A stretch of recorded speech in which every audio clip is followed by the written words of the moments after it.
birthday, Jesus! Now, I do have a couple of videos to talk about the history of animation planned, and those are all still coming out on the 4th of every month, but this isn't one of those. This is specifically because it's Christmas, so let's watch a Christmas movie. Speaking of, Apu and I just watched a terrible Christmas movie, and I figured telling my 24 subscribers about it would be a perfect Christmas gift. 2 videos in 1 month? Don't get used to it. This whole video started because Apu and I got our first Christmas tree and we wanted to watch Merry Christmas, Charlie Brown. But that's owned by Apple, and I'm not about to pay for a full new subscription service just to watch a 20-minute cartoon that came out when Silly Putty was invented. This is when Apu had an amazing idea to watch a terrible Hallmark Christmas movie. One Reddit search later and we found this. 2013's My Santa. Now, we knew nothing about this movie going into it, except this is the cover and some rando on Reddit said that we should watch it. 10 out of 10. Excellent Christmas movie. This movie is moving, and at times made my cry. Very touching. At first, going by the title of the movie, thought it was going to be one of those empty, sappy movies, but I was wrong. Glad I was, too. It really gets you into the Christmas spirit. I saved it on disc as it was that good. I don't usually save movies, but I made an exception for this one. It was so special. I on TV has the best Christmas movies. 1 out of 10. The worst Christmas movie I have seen this year. Beware of false reviews and reviewers. Some reviewers have only 1 review to their name. Now when it's a positive review, that tells me they were involved with the movie. If it's a negative review, they might have some grudge against the film. Now I have reviewed over 200 holiday films. I have no agenda. 5 out of 10. Ho ho ho. So, we watched it. And when I saw the break room set, I knew there were gold in them there hills. I haven't seen anyone cover this movie yet, so I'm going to review it before Curtis, Danny, and Drew realize that it's just sitting on Hulu's homepage. So grab yourself a cup of hot chocolate, put on your best Christmas drip, and let's watch My Santa. We open with some stock Christmas music and some static shots of the malls that are supposed to be open. This is the first frame, and it's actually genius because it tells you everything you need to know about the movie. It's Christmas, it's devoid of meaning, and it's unintentionally creepy. We cut to our protagonist, Jen, and her son, Eric. Now, Eric wants this really lame, but copyright safe, superhero called Mike Maxim. Mike Maxim? Come on, that's the name of a stripper. Someone, somewhere out there in the world, right this second, is dancing under the stage name Mike Maxim.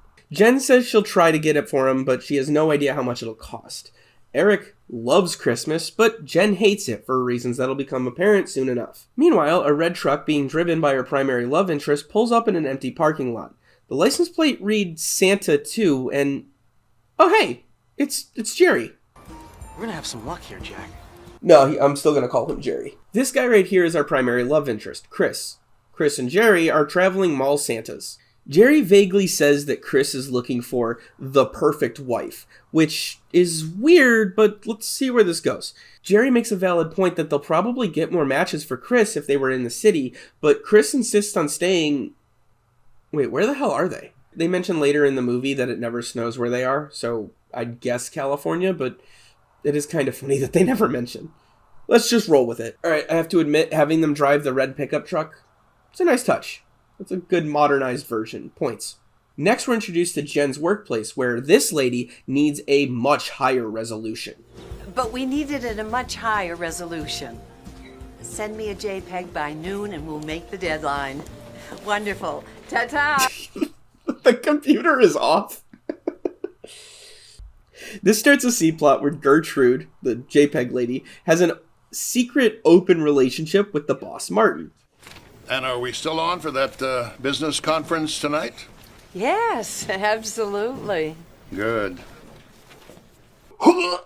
They set up this whole it's unprofessional to be dating an employee, but it's also kinda hot message. It's weird, especially with your boss, but it seems like everybody consents, so whatever. It may be old school, but it's romantic, so don't knock it. This is when we're introduced to Jen's second love interest, Sam. He's a crime reporter and he gives her his business card. That is both important and not important at the same time. What are you laughing at, Robbins? Nothing, sir. Where are my pages? I know, I'm so sorry. It's just really hard to find Christmas magic in this shopping frenzy we call the holidays. I'm sorry, what? I need it warm and sappy, and I need it quick. Martin extends Jen's deadline by 3 full days, which in newspaper terms is incredibly generous. Jen is obviously terrible at her job, which, this assignment is to write a single page about how Christmas makes you feel good. I get it, writer's block is a real thing, but this entire movie she has one assignment and she's already failed. Get it done! Yes, sir. After being chewed out by her boss for being lazy, Jen takes a break. Jen and Sam go to the break room where they awkwardly try not to acknowledge the large printout of a photo of a bunch of kids from the Great Depression. Like, who would hang something like this? No frame, no context, just a gray wall would have made more sense here. Either way, Sam and Jen have a boring conversation where nothing happens. Cut to discount Gus Fring, who owns the mall. Jerry gives him an amazing offer that should immediately raise every red flag in the book. Okay, listen, mister, it won't cost you a penny. In fact, we pay you. Is that so? Yes, the mall gets 50% of every photo a parent buys of their kid sitting on Santa's lap. But here's the twist. Chris is the Santa. To help his cause, Chris gives Gus a list of malls that he's worked before, but honestly, that just raised more concerns. If he was so good, why does he need to keep switching malls? He doesn't give them a reference letter, he just gives them a list of malls and says he can call them if he wants. But Chris uses his magic by speaking directly into the camera to convince Gus to let him set up shop there. Now, this is the first time we see Chris use magic. It's not going to be the last, but it is the least creepy. Then we're introduced to... Wait a minute. Who the hell is that? This is the babysitter slash neighbor slash friend who does have a name, but I don't learn it until the second act, so neither will you. Christmas isn't about presents. It's about counting our blessings and loving one another and all that other sappy stuff. The writers just gave up writing that line. But here we find out why Jen doesn't like Christmas. It's because her husband walked out on her on Christmas Eve when Eric was 1. A side note, this doesn't really matter as much. I think it's a symptom of the writing, but Eric tends to have bigger mood swings than Riley from Inside Out. Can we just get a real tree this year? No, because that's a waste of money, and we have a tree. Oh, I almost forgot to finish my wish list for Santa. The neighbor suggests that they take Eric to go see Santa, and we cut to a series of child actors, every one of whom loves looking directly at the camera. Ladies and gentlemen, boys and girls, may I have your attention, please? Just in the nick of time. So Chris, as Santa, starts seeing the kids, and we get a montage of the kids getting their picture taken. And his eyes aren't even open in that one. Imagine paying for this picture of your kid with Santa. This is where we start to notice Chris's most off-putting character trait. And that's that he just knows every child's name and favorite toy off the top of his head. That's just something he has. I get it, it's supposed to be one of those wholesome, like, he's Santa kind of things, but he just looks like a regular dude, so it's unintentionally really creepy. Don't worry, I got a good feeling because I saw your name on the nice list. Eric. How do you know my name? Run. Run. Tell your mom right this second, run. Mom says a real tree is a waste of money since we already have a fake one. She's right. Eric comes out and tells his mom that Santa promised him the toy from the beginning that she hasn't even tried to get for him, which causes Jen to storm up to him and talk to him. While Jen and Chris are love fighting, Eric sees Chris take off the Santa costume. He explains to the neighbor lady that he thinks that Santa becomes human when he's not doing Santa stuff. Yeah, like when Superman becomes Clark Kent. Hold the phone. First of all, this is a world where Superman exists, and your favorite hero, the hero of the century, is Mike Maxim? Secondly, I thought the whole reason you made up a superhero was so that you could just have that be your in-universe Superman. Like, so you could avoid copyright? No? So Jen and Chris have their first fight, where Chris creepily guesses Jen's name, and that Jen doesn't like Christmas. I get this feeling that Christmas holds some really bad memories for you. How could you know that? Santa Claus, remember? Actually, my name is Chris. Oh, Pleasure to meet you, Jen. how did you know my name? I didn't... Lucky yes? Yeah. Oh, right. My son must have told you, right? Yeah, he's a really good boy. Okay. Excuse me. Scared me. You forgot this. Oh, thank you. Oh. Aw, a slightly overexposed photo of your child and the guy you just chewed out. It'd be really funny if Jerry made her pay for that. Like, $25.99, please. So Jen leaves to go take Eric for ice cream, leaving Chris and Jerry to talk about what just happened. This is where Jerry delivers some much-needed exposition. Chris is Santa's kid. Chris, you are the heir to the legacy. You're the son of Santa Claus. He needs to find a Mrs. Claus before midnight on Christmas, or he'll disappoint his father? The stakes aren't really clear. Either way, Jerry doesn't like Jen because Jen doesn't like Christmas. You know your father, he can't do this forever, Chris. He is counting on you. Yeah. You don't want to let him down again, do you? We know they've been to multiple cities. How many times has Chris brought someone back to Santa and Santa just said, nope? What happened in the previous cities that led up to them in this hodunk town? Jen finally Googles how much this action figure is going to set her back, and then gets mad when she finds out that the action figure is about $400. That's pricey, and I know that the size of the house isn't necessarily an indicator of how much money someone has on hand, but Jen can afford $400. I'm sure of it. Well, Jen and Sam start work flirting again. We learn that the neighbor's name is actually Susie. They follow up the flirting by going to a bar where Sam explains his boring backstory. He broke a big story about taxes, yada yada yada. This goes nowhere. You know, you do have a beautiful smile. Well, you should have seen me at age 12 to 13 with the braces. It was just, Jen and Sam go their separate ways, but agree to go to lunch together later.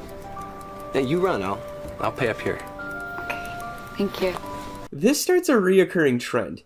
Jen doesn't pay for anything. We never actually see her pay for anything, at least. We've never seen Jen pay for a single thing, and I don't think we do for the rest of the movie. When Jen comes back, Susie and Eric are awkwardly sitting on the couch together singing songs at each other. Eric wants a real Christmas tree because they smell like Christmas. You know how we have that fake Christmas tree? Yes? What does it smell? You want a smelly Christmas tree? Yes! What? It smells like Christmas! Yeah, real Christmas trees still suck. Don't get real ones. Update the layout on the social section. Why not distribute the engagement announcements on different pages? That will pull the readers through the whole section. You know what?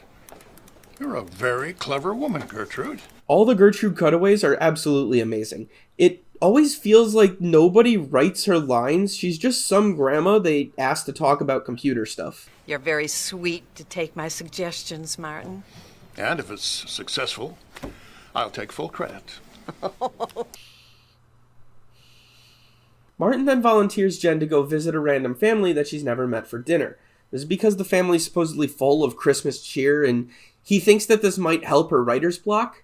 She agrees, then notices that her coworkers are putting up a real Christmas tree in the office. This is when she gets the idea to go take Eric to go get a real Christmas tree of his own. I did think it was funny that Eric is sitting in a car seat because he's a 13-year-old playing an 8-year-old, and I think I stopped when I was like 6, but I googled it, and apparently the movie's right and I'm wrong, and kids are in their car seats up until like the age of 12. So, point, movie, get that one. Either way, Eric goes looking for his Christmas tree when... Jen! Oh, you're so everywhere. Oh, I have so many questions. Like, what? Why? Chris? Why? It was never established that Chris and Jerry work here, and throughout the rest of the movie, they act like they own the place, but we know from the beginning of the movie that they just showed up. So they bought an entire Christmas tree lot and have been running it seemingly successfully entirely off screen.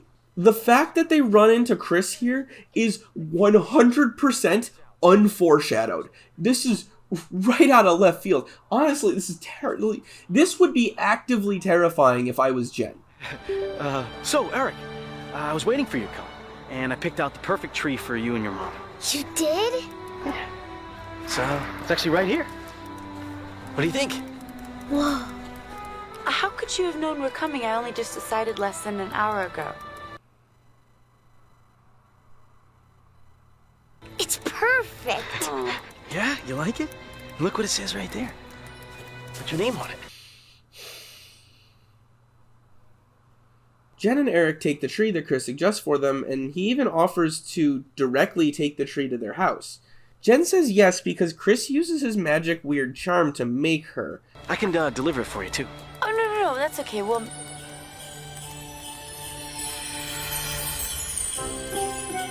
Okay. Yeah.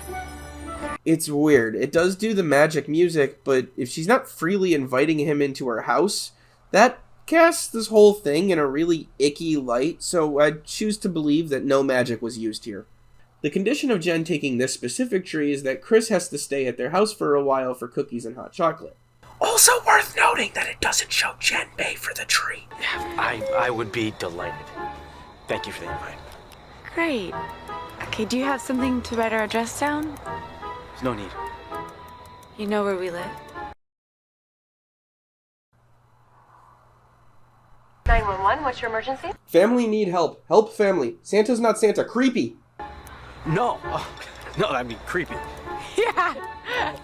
So they literally point it out and then just laugh it off. I know it's a Christmas movie and there's not supposed to be any creepy undertone to it or malicious intent at all, but it makes it so much funnier that Chris is just a total weirdo. You are one creepy adult. We got a place for guys like you. Home? When we were watching this the first time, we were joking that Chris had a tree with the name of every kid who came to see him at the mall, just somewhere in the lot, and that Eric and Jen just happened to be the first one he saw. Like, if any other kid with a hot mom showed up, they would be the main protagonist of the story, but because it was Jen and Eric who showed up first, they're the ones he goes after. And Chris would pull the same routine with every one of the cities that he was in before this, which is why he's been run out. So Chris shows up at Jen's house, and we realize that the only thing Jen is worse at than writing is cooking. How did you mess up this badly? Okay, get ready for a slew of continuity errors. The door is closed, and then it's open, and then it's closed again. Jen's hands are completely washed and totally fine at this point, and this is directly after we see her go back into the kitchen. After all that mess, all she has is chocolate chip. Those cookies went from doughy to burnt in 14 seconds. Chris and Eric set up the entire living room in that amount of time. What the this tree took about, well, that tree actually probably took like 30 minutes to set up, but still 30 minutes. And that's this tree. Look at this thing. Like, that's got to be like at least an hour or two. I love how there's no room for the star on the tree, so they just awkwardly cut before showing the ceiling. Meanwhile, Jen is failing to cook Toll House. Chris tells Jen to go hang out with Eric outside while he fixes up the cookies. He throws away the store-bought ones that Jen made and comes out with a completely different set of cookies, really showing her up. Jerry calls Chris about 10 minutes into their date, and it's like, come on, let him cook. Have you made a Christmas convert out of humbug mommy? No, not yet, but... Oh, see? The clock is ticking. No, it is time to move on, Chris. Look, would you just trust me, okay? It's obviously important that they find Chris's soulmate before Christmas, but for the life of me, I don't know why. Jerry clearly doesn't like Jen, but what is he suggesting at this point? If they do just stop trying with Jen, Chris has even less time to find someone else. At least this relationship is cooking. It seems like it is going somewhere. Well, I hope this just isn't you mooning over a pretty face. Believe, Jack. Believe. Yeah. Alright, let's see Chris's Riz at work here. You're not from here, are you? No. So, where are you from? I'm from the north. Chris invites himself over to Jen's work dinner with the Randos, where he's going to come dressed as Santa. So he leaves his job at the Christmas tree lot up to Jerry for the night, and then we cut to Susie getting confused on how bidding works. Are you insane? $150 for a $20 action figure? It's not $20. It's spent $20 nowhere in the movie. This action figure costs $400. At least $400. So Jen and Susie gossip about Jen's relationship. Anyway, how is your sex life? You know, I've just had it with these dreamer, flaky guys who won't grow up. I'm done with boneheads. I want a nice guy who will really know how to treat a lady right. Don't say that. And what are you complaining about? You have two guys fighting over you. That one guy at work took you out this week. Sam? He is handsome. I don't know, I'm just not really feeling it. But that gets cut short by Sam showing up for the date that both Jen and the audience 100% forgot about. He's gorgeous. Oh, if you aren't feeling it, let me know. Because I am feeling it right now. Gross. This is where Jen really needs to put her foot down, because at this point, she's just 100% leading Sam on. She's clearly way more interested in Chris, and it's just kind of awkward seeing anything they do, because we know it's not going to go anywhere. Also, I noticed this in post, but this is definitely the same bar from a different angle. Chris convinces Jerry that he's getting his powers by showing him that he can tell who's been naughty and who's been nice. They're all nice. Except for the kid in the green t-shirt. Just wait, you'll see. Hey, Bobby! I'm telling Mom! That kid doing that one action just had more fun than anyone else in the movie. Also, Susie gives the absolute best backhanded compliments. And you sure gave this house a Christmas makeover. Oh, thanks. And your cookies are a girl's worst nightmare. I mean, staple them to my thighs. Thank you so much. Sorry about that. So Chris and Jen go to the rando's house for dinner, and I feel like we're walking into an episode of Dexter. Something about this family just gives me John Lithgow season 4 vibes. Everything just needs to be perfect with this family. Like, this family, the only thing they have is that they love Christmas. And it's really off-putting. Dexter! Yes. Ma, you're growing up so fast! Of course his name is Dexter. I never told you their names, did I? I think you did. And that's all the proof she needs. It feels like the family is doing their best to put on a facade that everything about them is this perfect Christmas-loving family. But as soon as they're out of the eyes of the public, they just devolve into infighting. The dad mentions that the kids aren't getting any presents this year. Like, none. But the kids are just happy that it's Christmas. I feel like the dad pulled the kids aside before dinner and threatened them into being happy in front of the 2 random people that were just invited over. Meanwhile, the family has money to spend on an expensive turkey dinner for a bunch of strangers, but the kids get literally 0 presents on Christmas. And just look at the face the mom makes when she realizes she burned the turkey. I get it, burning the turkey when you're cooking for guests, it's embarrassing. But she looks legitimately afraid for her life. But all of this together, the kids, the perfect house, the scared wife, it all just accumulates in this, like, I think the father's a serial killer or something. Like, it doesn't add up. What does this guy do when there's not strangers being forced into his house? Either way, Chris saves dinner. The whole movie, Chris is performing these little miracles, and this is supposed to be a big one. Okay, now before we start, who knows how many reindeer it takes to pull Santa's sleigh? Fuck you, let me eat.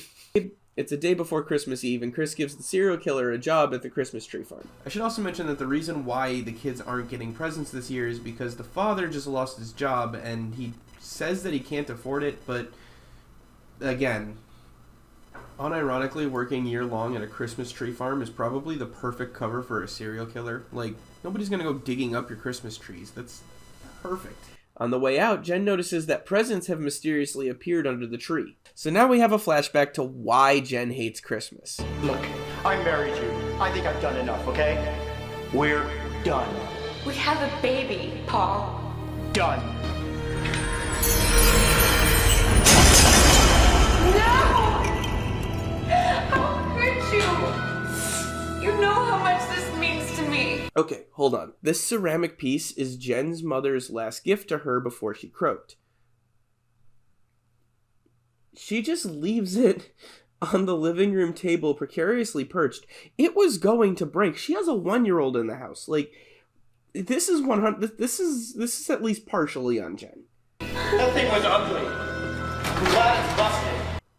This is why Jen is hesitant to jump into a relationship. She doesn't want to get Eric attached to a guy and then have the guy leave. And honestly, fair enough. That makes sense.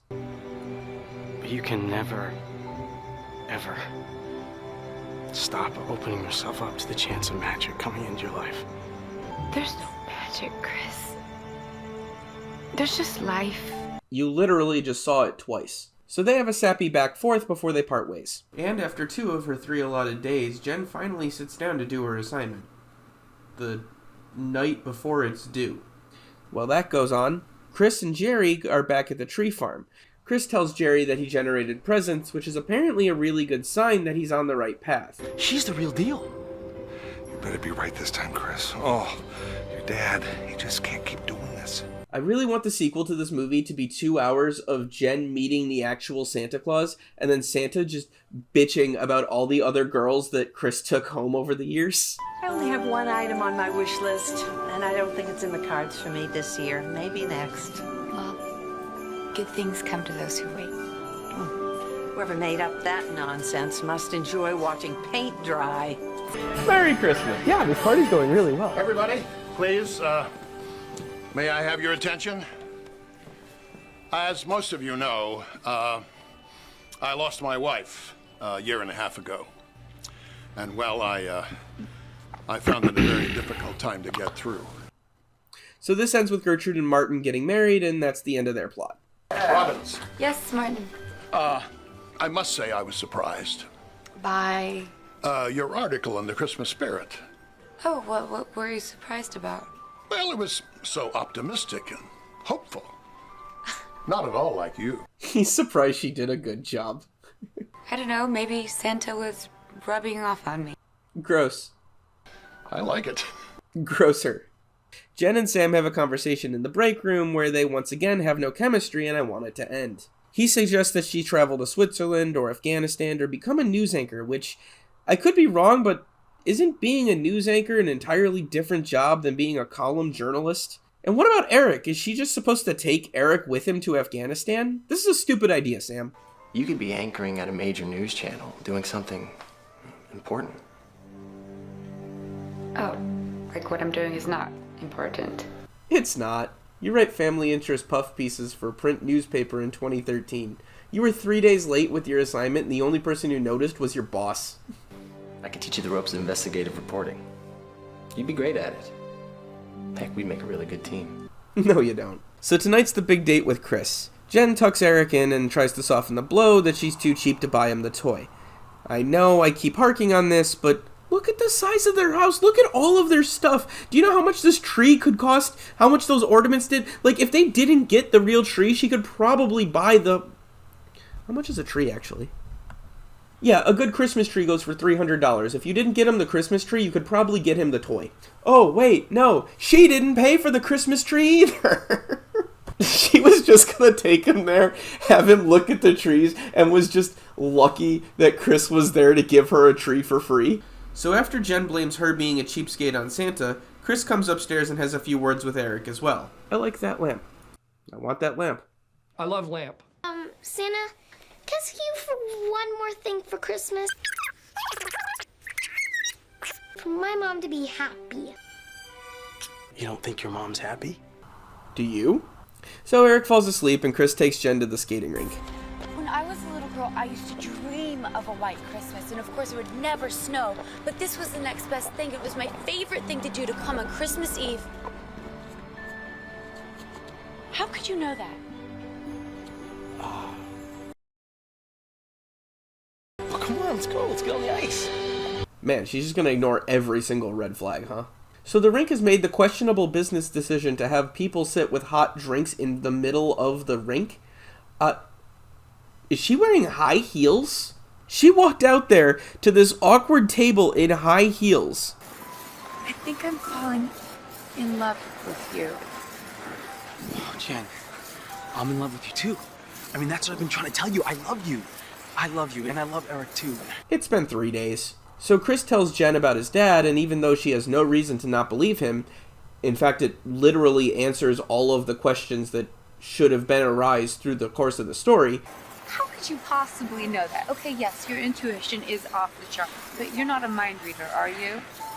Are you? Well, I am Santa's son. She calls him immature and leaves him at the rink. Wait, didn't Chris come pick her up? Chris is at the rink. How did she get home? That's not her car. Did she literally just leave him, abandon him at the rink? I blew it. She was the one, and I blew it. This is the first and only time you've told the truth. You didn't do anything. You did a lot wrong, Chris, but not this. This is the only time that you were correct. So now Jen is calling Sam to try to hook something up there. Side note, I love that she still has to dial the number from his business card, and it's not just saved in her phone yet. So Sam and Jen go to the bar, and to Sam's credit, he's actually honest about what he's looking for. He's not looking for a relationship, he just wants a light fling kind of thing. Jen, you're an amazing woman. I'm just really not ready to settle down. Honestly, W. Sam, good work. By telling her the truth, Sam showed Jen way more respect than she ever even considered showing him. She strung him along for 3 days and never told Chris or Sam about the other one. I also think it's funny to mention that that is the same bartender that's been at this bar every single time, so he's watched their relationship fail to take off the whole way through. He knows all of the information we know, and I just think that's kind of funny. So now Jen is 0 for 2 on her Christmas Eve dates and comes to Susie to vent. I fell in love with him, Susie. I thought that he would actually love me and be a father to my son. This is entirely your fault. All the good things that Chris did for you and Eric, you threw out the window without a second thought. You then immediately went to your second boyfriend and tried to start the same thing with him. Chris cares so much more for Jen than Jen does for him, and honestly, Jen is just kind of the worst. Now she's upset that Eric is going to wake up and Chris isn't going to be there, and it is 1000% her fault. Turns out Eric was listening to Susie and Jen, so now Jen has to explain to Eric that Chris isn't Santa. Cut to Chris and Jerry packing up, where... have they been living in the mall this whole time? Like, they don't have a hotel, they don't have, like... They just wandered into town and they've been living in this empty part of the mall, like... the entire time? Where have they been staying? Either way, Jen is explaining to Eric that Chris isn't really Santa when Eric spots a present under the Christmas tree. Sure enough, it's the Mike Maxim action figure that Jen was too cheap to buy for her son. Eric spots a second present that turns out to be the ceramic collectible that the douchebag husband broke. This is all enough to convince Jen that Chris actually is Santa, which is dumb because... Okay, let's break this down. Chris has performed miracle after miracle. He's known the names and locations of absolutely everybody he's run into, which, again, creepy. He's reverse cooked food twice, and he's miraculously created presents under a Christmas tree. And yet, the thing that sells Jen that Chris is actually Santa is that these two presents showed up under the tree that Chris planted there. And all of this after when Chris started to learn who Eric and Jen actually were. I guess my point is that it's just the least miracle of all of them. So Eric and Jen leave the house in the hopes of running into Chris before they leave for the North Pole. On the way out, they run into Susie, where Jen gives Susie Sam's business card. So that they can,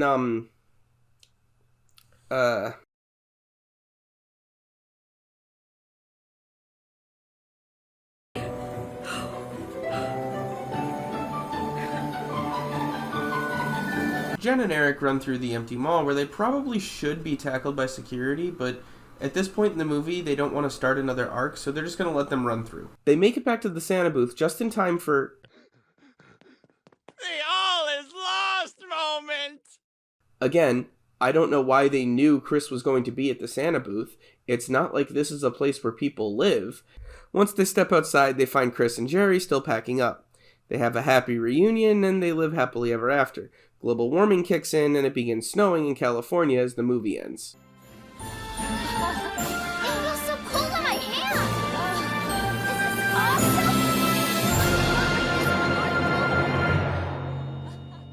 The end.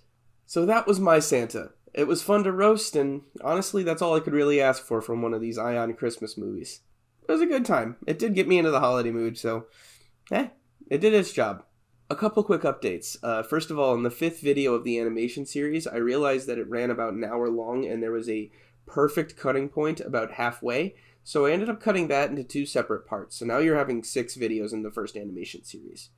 Second, there's a part in the first video where I say something along the lines of, there's a time code, here's the time code if you want to skip it. It turns out not all of the creator features are available to me yet. I need more of a subscriber count to actually get access to those. So as of right now, that's just going to have to be a little awkward, and I'm sorry about that. I will update that as soon as I can. There's no real way for me to fix it without taking the entire video down and re-uploading it, and I'd like to avoid that if possible. Another thing I don't have access to right now are chapter segments. I actually love that feature, and I would love to implement it into all of my videos going forward, but I can't actually use it until my channel gets verified or I hit 1,000 subs. So I'm working on that as well. I'm also working on one more video. It's probably going to be a little bit more niche, but I'm having fun making it, and honestly, the whole point of this channel is just for me to have fun, so I'm posting it.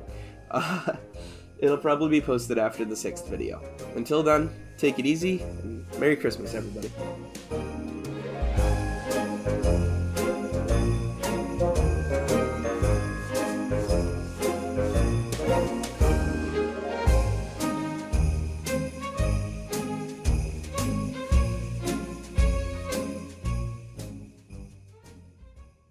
I need it warm and sappy, and I need it quick.